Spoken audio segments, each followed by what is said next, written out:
We're back. Michele Bachmann, of course, is no stranger to conspiracy theories, and now she's drummed up a new one. She and 4 other right-wing members of Congress say the Muslim Brotherhood has infiltrated the American government. Bachmann has personally attacked Hillary Clinton's deputy chief of staff, Huma Abedin, wife of the former New York Congressman, still the wife of Anthony Weiner. She says Abedin is tied to the radical Islamic organization through 3 family members. As for Bachmann's source, one of the country's leading anti-Muslim conspiracy theorist, Frank Gaffney. With me now are Brian Levin, director of the Center for the Study of Hate and Extremism at California State University, and Ron Reagan, MSNBC political analyst and author of My Father at 100. Brian, thank you for joining us. You're an expert at this. Just to get this straight, her entire basis for saying that Huma Abedin, who works very closely to Hillary Clinton, the Secretary of State, is in the Muslim Brotherhood, is based upon something put out by Gaffney, Frank Gaffney, who also says that the logo used for one of our government agencies actually is a Islamic symbol. I mean, what do we make of this kind of nonsense? Look, I could go on and talk about individual facts, but let's look at the forest instead of the trees. This reminds me very much of Army lawyer Joseph Welch, who in June 1948 said this to Senator Joseph McCarthy. He said, "Let us not assassinate this lad further. Senator, you have done enough. Have you no sense of decency?" And I think that is what we have here with Ms. Abedin. She has a stellar background. She's married to a former New York congressman who is Jewish. She's been in vogue. I don't know many people who have her record of achievement and her public persona who are members of the Muslim Brotherhood. To be sure, there are radicals in the United States. I've just won an investigative journalism award for looking at them.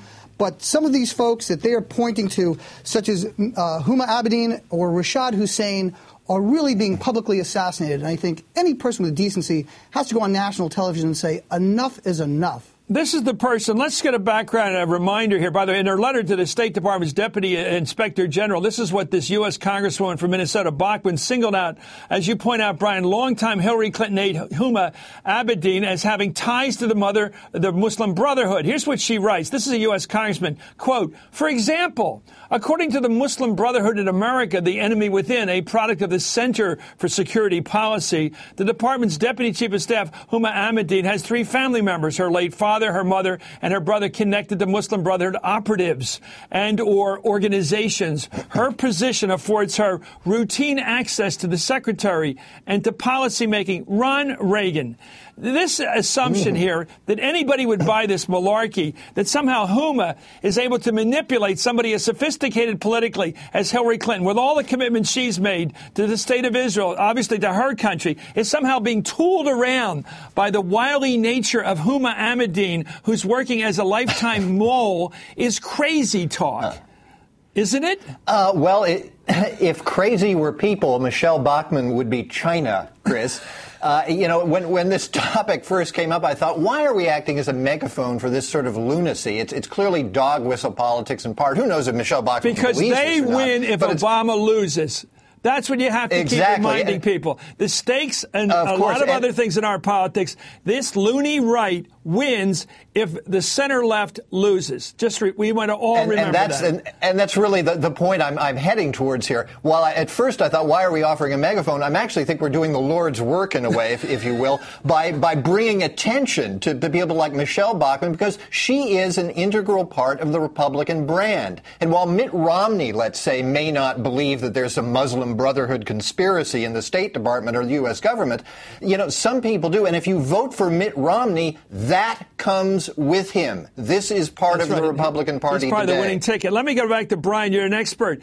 I just looked at our NBC Wall Street Journal poll. I really studied this week. What stunned me was it's bad enough that 8% of the country say that Barack Obama is a Muslim, which he has never been.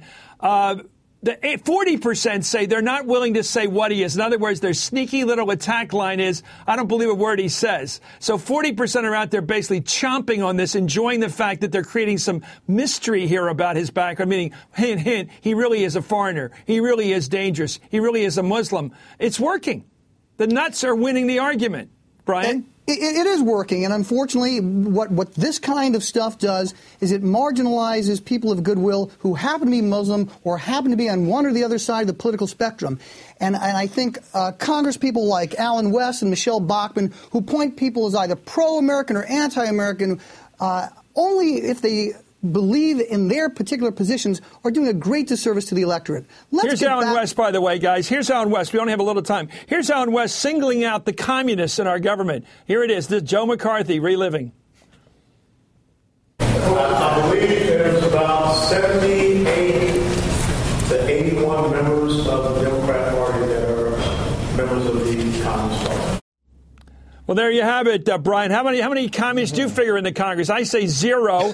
This guy's got it up to between. He's very precise. This is so Joe McCarthy, as you know, Brian. Precision is the great tool of the nuts. It is, and what he's doing is he's getting that number directly from a progressive Democratic alliance. And look, I don't agree with most of those folks, but to call people that we don't agree with communists or to label people who are Muslim as some kind of enemies, this really does a disservice. I have students who are patriotic Muslim Americans who want to go into government service, and to have them experience this is really a disgrace. We have to speak out against it as people of goodwill. It keeps flashing back. Thank you so much, Brian Levin. Thank you, as always, Ron.